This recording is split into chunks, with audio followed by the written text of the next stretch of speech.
According to Albert Einstein, we cannot solve a problem from the same level of consciousness that created it.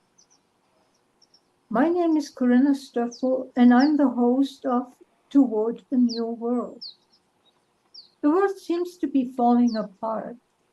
Are you as frustrated as I am with the talk about how to fix things or what needs to change, yet nothing changes? In the episodes, I invite people to look from different perspectives, sometimes even contrary to the current points of view. My intention is to evoke a different level of consciousness by empowering listeners to explore what is true for them and begin to live their lives from that place, thus changing their lives and through it, the world. If this appeals to you, I ask you to subscribe to the podcast on this channel. Hello and welcome. Here we are again, and I'm so happy to say I have a guest, as you can see, potentially if it's the video. I have Erika Nabuurs as a guest. She's a medicine woman, a mother of two, an author, a speaker, and a visionary. Erika established Mecca.life in 2019, where she introduced innovative restorative health programs like Metamorphosis. Her decades-long evolution through various healing modalities has nurtured a passionate dedication to trauma resolution, disease reversal, and the sacred moments of birth and death attendance. By fostering healing and nervous system regulation, Erika works serves to inspire full and complete restoration of magic and play within each individual, one heart at a time. Personally, I met Erika in India, where each one of us talked about our respective work. And I was utterly fascinated by her story of how she got to sing with the dolphins. Erika, would you please share that fascinating story with the listeners? I would be honored to share that story. And I guess there's a short version and there's a longer version. I'll kind of, I think I'll run through the longer version, but it was 2016 when I went to a practitioner's retreat in Hawaii. And I got on the plane and I was thinking, oh, I wonder if I'll see dolphins when I'm there. And when I got there, every morning we went down to the beach to do yoga. And I would look for dolphins, no dolphins, dolphins, no dolphins, dolphins, no dolphins. And then on the last day, the very last day, we were leaving that afternoon, and we're coming down this beautiful black lava cliff, and there's easily 50 some odd fins out in the bay, and I'm like, oh my god, sharks. And then I was like, wait, there's people in the water. No, they're dolphins. Oh my gosh, there's dolphins in the water. So we skipped yoga, obviously, and we all swam out into the water. And it was a big bay, so we kind of dispersed in different areas, and you'd try to swim towards them ish, and they'd swim away. But then within a few minutes, I was like, I'm going to try and sing to them. So I put my vocal cords in the water, just below the water, and I started singing this song that came. I just felt inspired by the ocean. It was a novel song that came through, and literally within 2 minutes, the whole pod was swimming straight toward me with their fins above water. And then they dove about 10 feet ahead of me. They dove right below me, and I dove with them. And then we swam and played for easily 2 hours. And I ended up shifting and changing the rhythm of my song, and sometimes I'd speed it up, and instantly when I would speed it up, they would start jumping and spinning, and so they like, it appeared that they were responding. So then I slowed it down to kind of test my theory, and slowed my rhythm down significantly, and instantly they stopped jumping and spinning, and a couple of them actually rolled onto their back with their flippers in the air, and they were doing short circles. And so we continued to play for a couple of hours, and it was epic. When I returned to the group, the leader of the group, he said, "Oh, Erika, I was trying to get close to you. You always seem to be in the right place." And I said, I wasn't in the right place. I was singing to them. They were actually coming to me. And then this other practitioner, she said, "Oh my gosh, it did work. I sang to them once too." And they came to me, and I wasn't sure if it was because I was singing. And so that clarified for me how specifically responsive they were, and how willing and desiring they were to play and interact. And so then I returned in 2019. I returned on my own for a vision quest, and I went and I stayed on the same beach for a week. And the first morning I swam out, there was nobody else on the beach, and I swam out almost a mile and then started singing. And within 5 minutes, a huge pod arrived, and 5 of them broke from the pod, and they came and swam a tight circle around me with their eyes above water. And it was, to me, it was a 100% clarity moment of welcome home, welcome back to the pod. And again, we swam together for over an hour and played. And this time we, like, they would swim down to the bottom, and they were picking up leaves off the bottom, and trying to give me stuff like puppies. And it was absolutely epic. So then every morning I would do the same thing. I would swim out and I would start singing, and they would show up from the open ocean. Like, this time they weren't there when I went into the water. They would hear my singing, and they would come every day. And towards the end of the week, there was a local that he ended up gifting me the name Meliokanaya, which means spirit of the dolphins. And he said, I mean, these dolphins are local. They're around and they show up, but they'll spend 10, 20 minutes in the bay. They'll eat and they'll leave.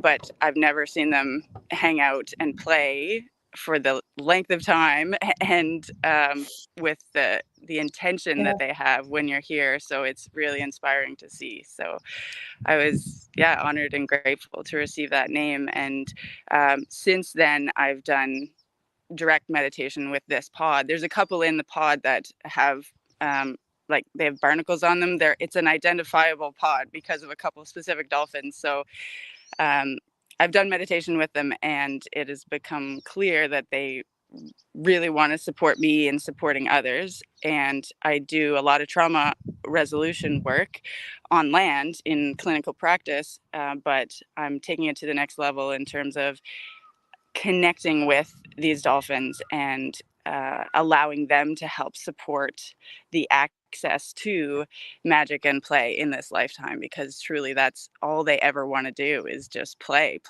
That's the reason for their existence, essentially, from what I can glean in my experience with them. So I'm really excited to be doing work with this pod. The English language, I don't know if any language can truly describe how it actually feels to be working so intimately with a wild species that's willing to participate and support and facilitate. So, yeah. So how do you envision, or what did you get in your meditations about how swimming and singing with the dolphins can help resolve a trauma that we have experienced? For me, it's not so much the that part of the experience is not so much the resolution itself. It's the integration portion. So I still do a lot of the trauma resolution work on land. So during the dolphin retreat that I offer, it's basically a gateway. It's a 5-day retreat, and it's a gateway into the longer program, the 40-hour program that I offer over 3 months, which is really in depth, going into accessing all of the underlying themes and traumas.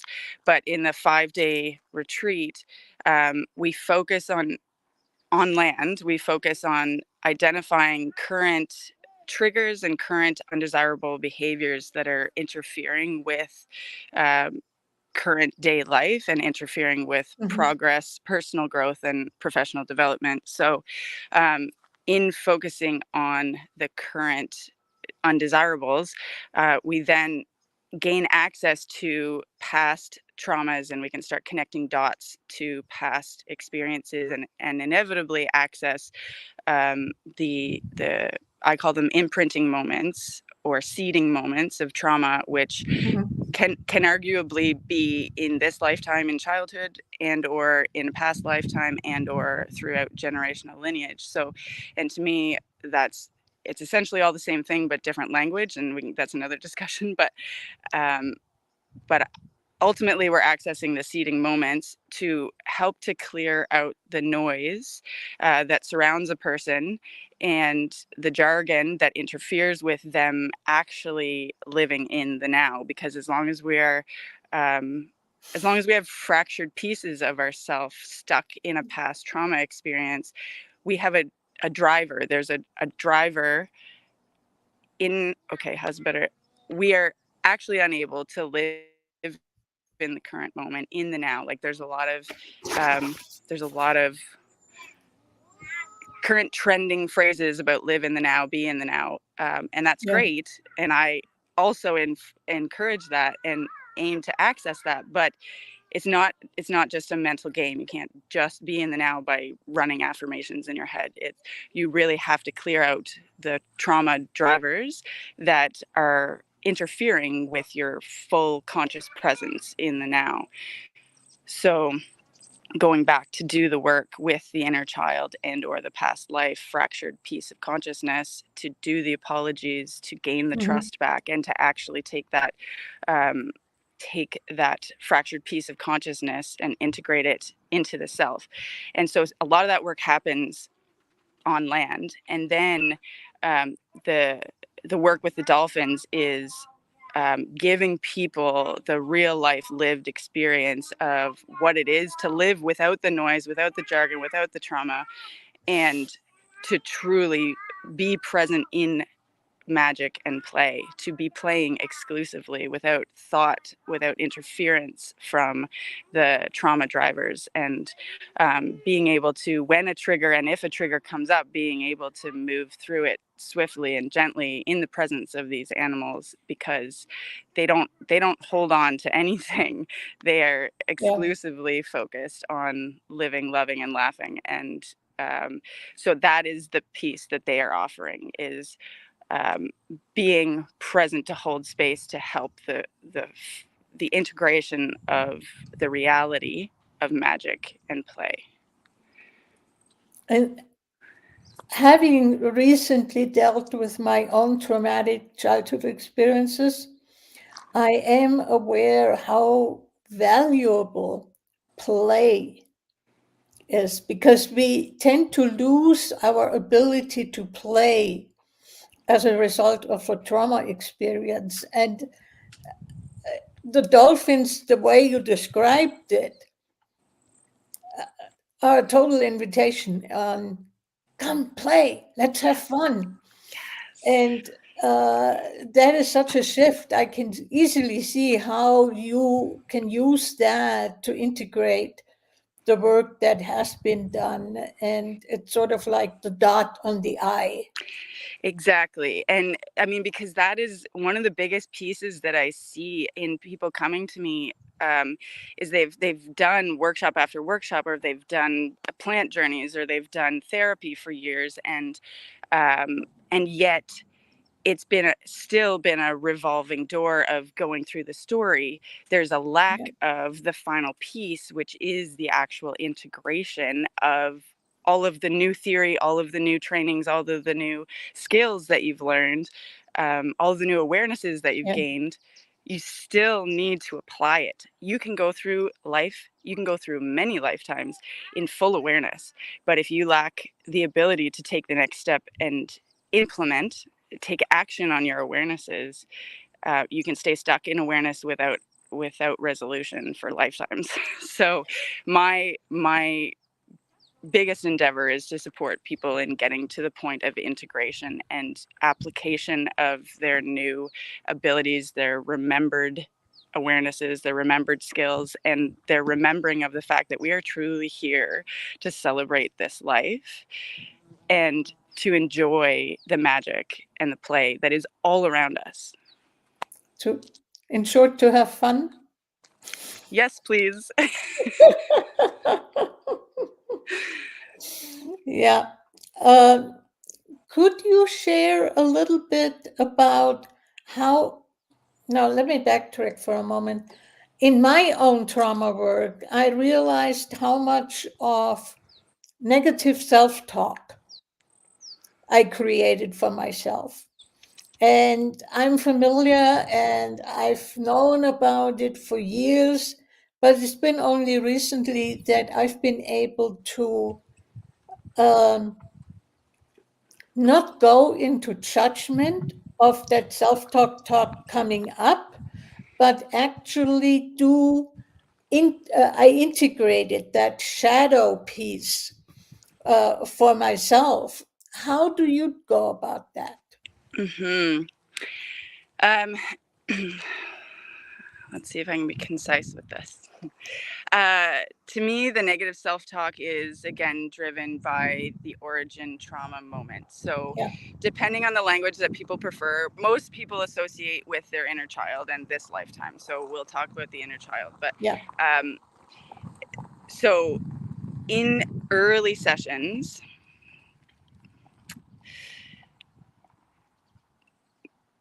I'm like, how much pre-information do you need? Basically, in the first couple of sessions, I do an extensive history taking, medical, social, and relationship related to gain as many puzzle pieces as possible. So that as many puzzle pieces that are in the conscious mind as possible.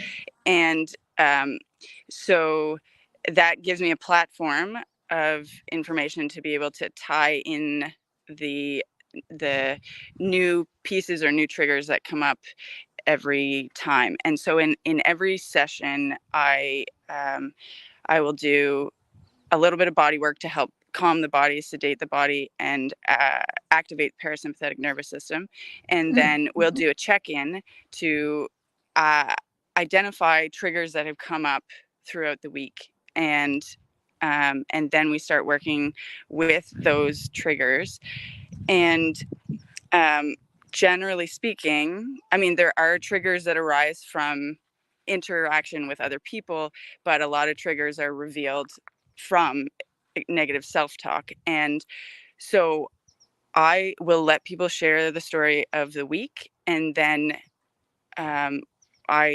initially they aren't necessarily seeing their negative self-talk, or they don't see every instance of it, or they don't see the subtleties, because you can be aware of it on a higher, more glaring, screaming level, but it'll play out on more subtle levels for a while as well, until you get to the true root of it and ultimate resolution of it. So in bringing it up, when they're now in a parasympathetic state, their body is relaxed and their body feels safe and in a space of trust, and that's when I will point out the nature of the negative self-talk and help to connect it back to the origin trauma moment in whatever way that it relates to the trauma moment. And then we ideally at this point we've done at least one inner child integration process.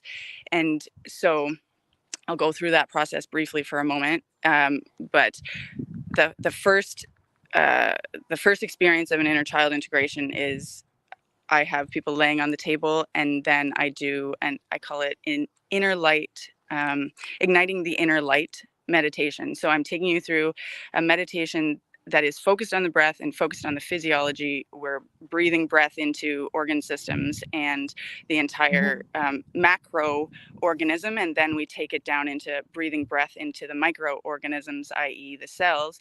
And so you're focused on recognizing that oxygen actually literally ignites light. Everyone knows that oxygen fuels fire. So, and oxygen physiologically activates energy in your cells, and it literally ignites light in your cells. So every breath ignites light, and then we use the breath to flare that light within each cell until that light merges with the cell next to it, and literally the entire being can be palpably glowing. People can feel themselves glowing, and then you feel the warmth of your own light, and then you feel the love of your own light. So taking them through the experience of breath transitioning into light, transitioning into love, to the point where they are palpably in a love state, where they may have never truly loved themselves before, but in this moment they are able to access this sensation and the truth of love.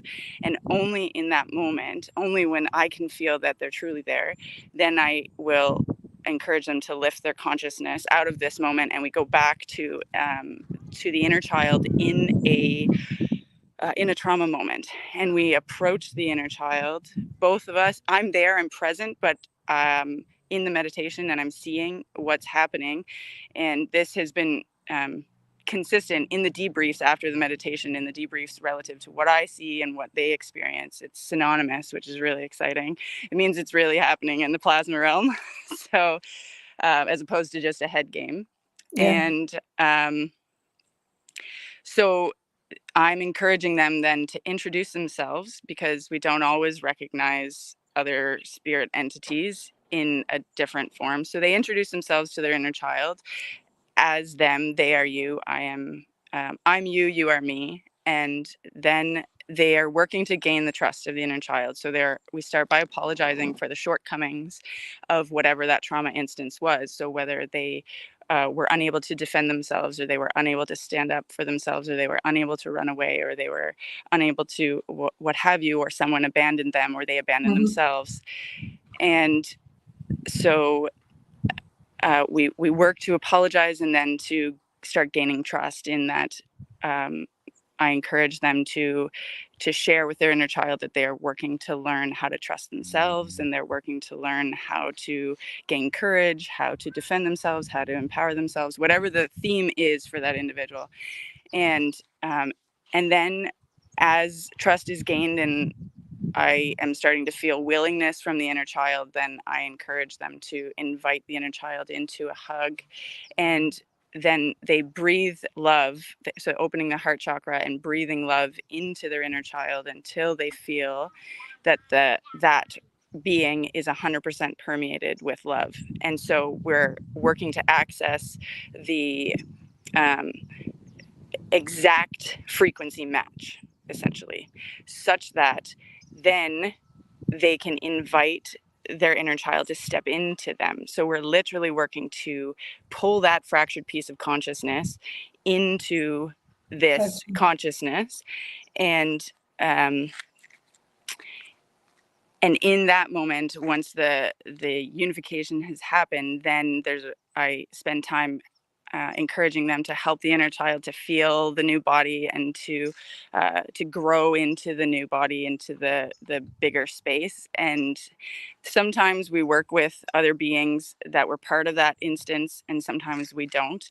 But ultimately, then when that theme is finished, and sometimes we breathe light into the space, there's other things that happen in the space to resolve that whole experience. And then we turn 180 degrees and bring the individual and their inner child, now integrated, back into their current person. And then we go through the process again of letting the inner child feel this new physical body. And so that process ideally has already happened when somebody presents to me a new theme or a new trigger relative to negative self-talk. And so then I have that, they have that training to be able to access a moment of love within their heart, and to go back to an original moment where they were negative self-talking with that phrase, or someone else was saying that phrase to them. So now they're going back to that moment to show compassion to their inner child and to themselves, and to do that whole resolution process. And so initially it's a lot of work, and it can take a lot of time to deal with any given negative self-talk phrase. Yeah. But it also, the more it's practiced, the faster it gets, and the more efficient it gets, because the being is now trusting itself. It's not just trying to talk itself out of it. It's not just trying to access affirmations to override this negative self-talk. We're doing the work required to truly resolve it and dissolve it. Basically, what you describe, you move it from an intellectual activity into a physical activity, down into the body. We're going into the soma every single time and feeling it, because sorry, I'll let you finish. And no, okay. You finish, because I have another question then. Okay. So feeling it, because fundamentally I work with the nervous system, and one branch of the nervous system is the autonomic nervous system, and it's split into parasympathetic and sympathetic dominance. And to just talk about that for a brief moment, the sympathetic dominant nervous system is designed exclusively for surviving imminent threat of death. That's why it activates. And so it is designed to increase heart rate, increase respiration rate. It's designed to cut off cognition. You dive into your instinctive reactive brain, or reptilian brain. So you pull out of the upper cortex and down into the lower cortexes, and you are also shutting down or suppressing the immune system, because the body's focus is now on external threat of life. It's not focused on dealing with pathogens or viruses internally. The other real problem is that the other primary function is that it pulls all the blood from the core of the body. So it pulls blood away from all your digestive organs and puts it out into your arms and legs to either fight or run away. And when that happens, that means the digestive system is shutting down. That means you're not digesting food, you're not absorbing food, you're not assimilating food, you're not rebuilding your body. You've activated a state of deterioration and decay fundamentally. But the thing is, this system, the sympathetic dominant state, is only meant to be activated for 10, 15 minutes at a time in order to get away from the threat of death. Two outcomes: you either get away from the threat of death or you die. And right. So ideally you get away from the threat of death, but then the system is designed to shift back into parasympathetics and maintain in parasympathetic dominant state for the duration of the day. The problem is now in our society is that we have reinterpreted threat of life. So we will activate sympathetic dominant state for traffic, taxes, deadlines, emotions, and emotional encounters. And that's one of the primary realms that I work in, is focusing on helping people to learn how to live through an emotional experience without activating a sympathetic dominant response. Because the moment you activate sympathetic dominance, you are now suppressing your emotions. They're getting lodged into your soma, or into your cells. They're getting lodged in your psyche, imprinted in your psyche, and imprinted into your energetic field, your aura, and or chakras, however you want to interpret your electromagnetic being. But the issue is that you are not allowing yourself to live out the depth of the emotionality related to this emotional experience. And so it gets suppressed into the being. And what I have seen is that when we prevent ourselves from living out an experience to the fullest degree that it needs and wants to be lived, and that we deserve to live it through, we end up recreating it. So the being wants to resolve these emotions. It wants to feel the depth of the emotions, because we are emotional beings and we came here to experience the experience of experiencing life. So fundamentally, we want to live the depth of our emotions. So we will recreate a new scenario. It may be in a different location, it may be with different people, it may be slightly different details, but the underlying theme is always the same. When we collect all the dots and stack them together, we can see a same identical underlying theme. So but they still don't necessarily have the tools they need to live it through. So they, at some point, mount a new stress response, resuppress all of the emotions associated, and create a louder trauma for themselves. So now they're in a state of compounding trauma, is what I call it. And the more times they do it, the louder it gets. So I call it increasing degrees of loudness. And the endeavor is, the subconscious is trying to get its own attention. It's trying to get itself to pursue and follow through and give itself the opportunity to live this out and resolve it. And so it gets to a state of screaming. And one example, one of the clearest examples I can offer is a gentleman I worked with a few years ago, and he had 3 years worth of car accidents, about 10 car accidents, and the first one was a fender bender, and the second one he got a concussion, and the third one he blacked out, and the fourth one he broke an arm, and the next one he almost died. Like, so in every instance it got louder. The outcome was louder. And when we traced it back, the fundamental theme was impatience with life. He was overriding clarities that would have prevented him from being in those moments because he was impatient with his life and where he was at, and not allowing himself to live in his current experience. He was always reaching for something else and never happy with where he was. So that was the being's endeavor to slow itself down.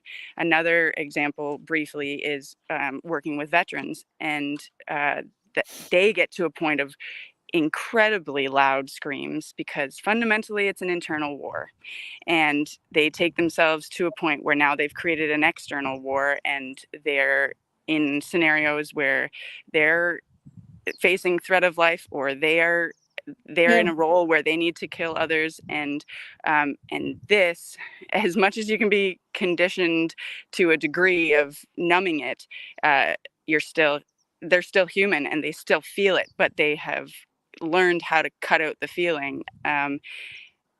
But then it shows up after the lived experience. It shows up in PTSD, it shows up in flashbacks, it shows up in regular triggers interfering with their day-to-day life. And so in that scenario, we start with the field work, we start with the triggers associated with field work, but it always traces back to trauma in childhood and underlying themes that were not resolved, which drew them into needing to scream at themselves to get their own attention. And so for me, fundamentally, war exists because of unresolved pain and trauma, period. And enough people, and so many people who have experienced some form of trauma, that it becomes this massive chaotic scream. And it's devastating and it's heart-wrenching. And of course you can argue that there's political motive and all kinds of economical motive, and yeah, sure, that's what it looks like on the surface, but go deeper and I guarantee you'll find that it's fundamentally pain and unresolved trauma that drives all of these choices. And I just want to share something I learned in my training as a rite of passage guide. that, for instance, Native American tribes did not allow warriors to enter into the village when they came back from a war party. They had to stay outside, clear out all of that disruptive emotional stuff, let's call it that way, before they could come into the village. Mm-hmm. And the other thing that I perceive listening to you, we have so many judgments about emotions. Basically, there are the good emotions that everybody wants, and then there are the bad emotions that nobody wants. And pushing away the bad emotions leads exactly to what you were talking about, the recreation of events, to stop pushing it away, but feeling it through. Mm-hmm. Yeah, 100%. And the issue, one of the issues with the fact that it gets louder every time is that it becomes more daunting and more overwhelming, the prospect of Yeah, dealing with it. having to feel it. Yeah.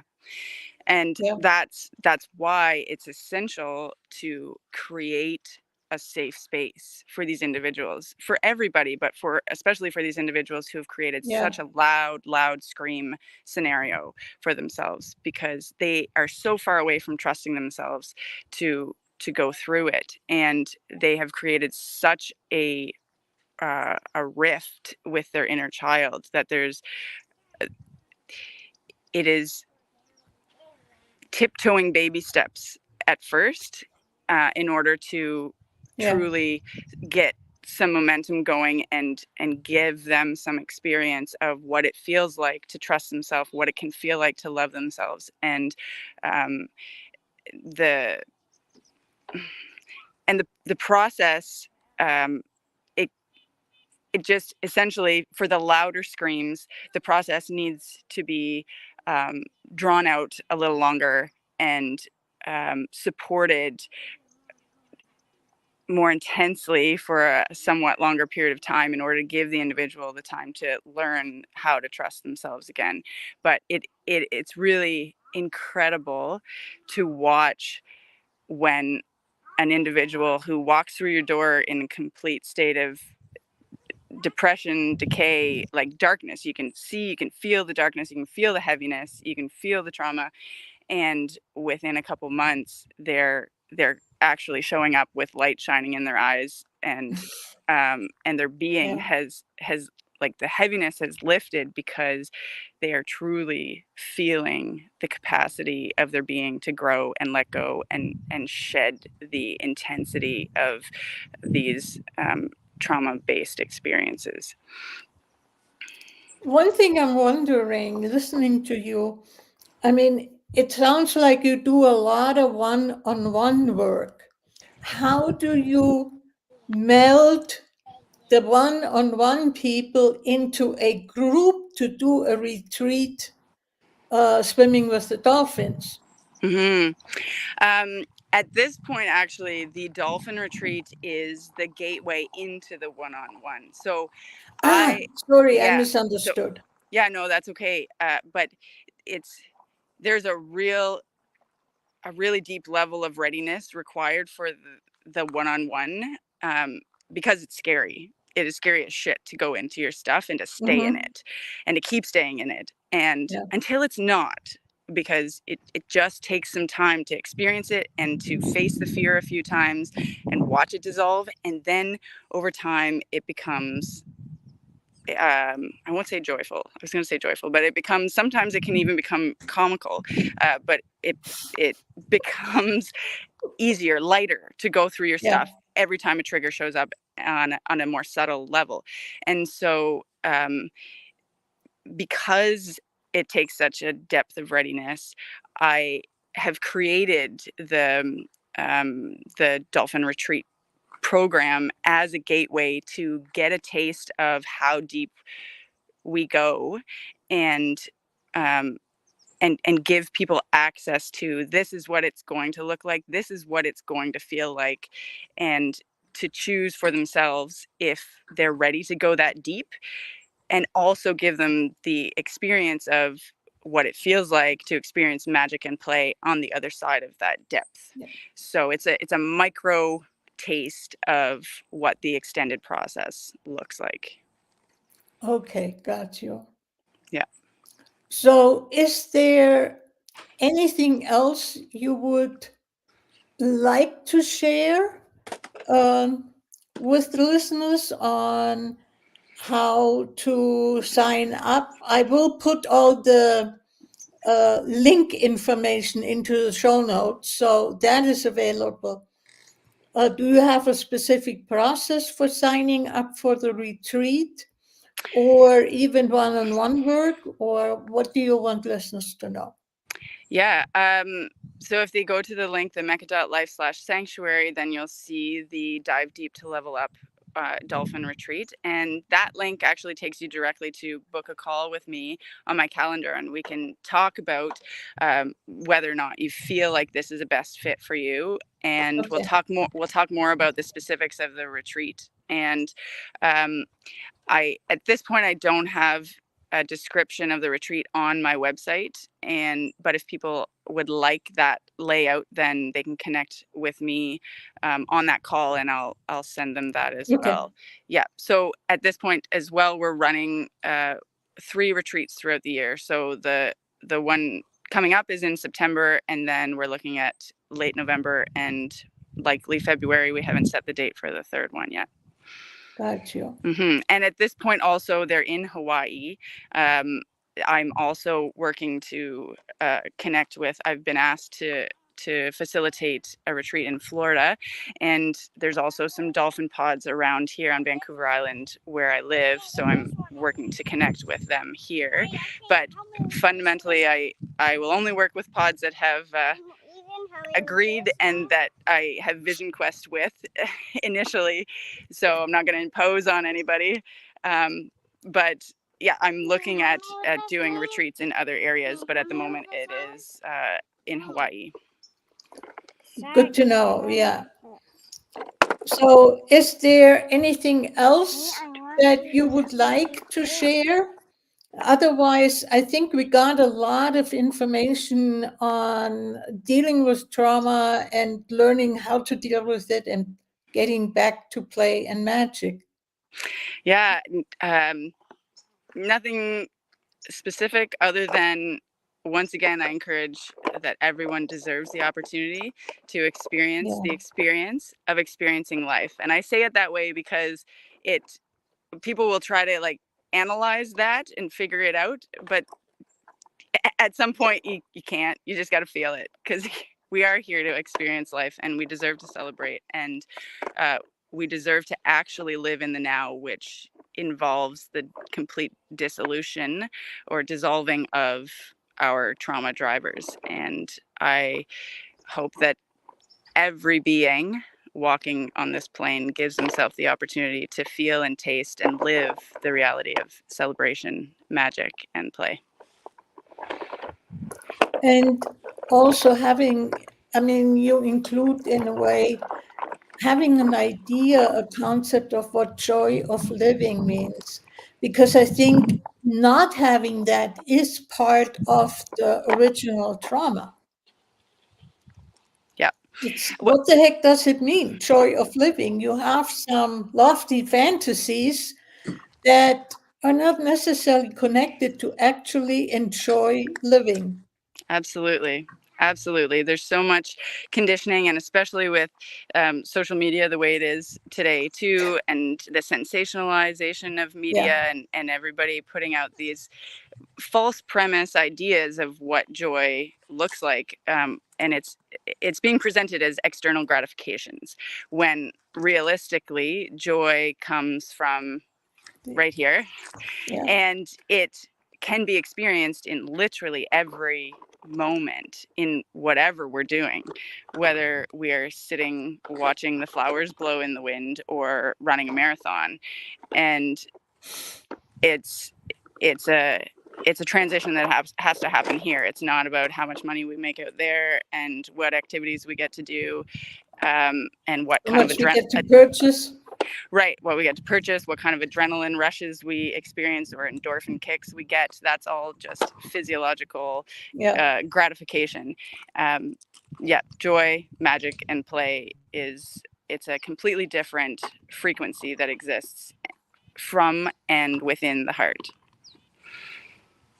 Thank you so much, Erika, for coming on the podcast and sharing your skill and knowledge. I really appreciate it. And let's continue the conversation at some point. Absolutely. Okay? It's such a joy. Thank you, Corinna. I appreciate you. I love you. And I'll talk to you soon. Talk to you soon. Take care. Bye-bye. Bye now.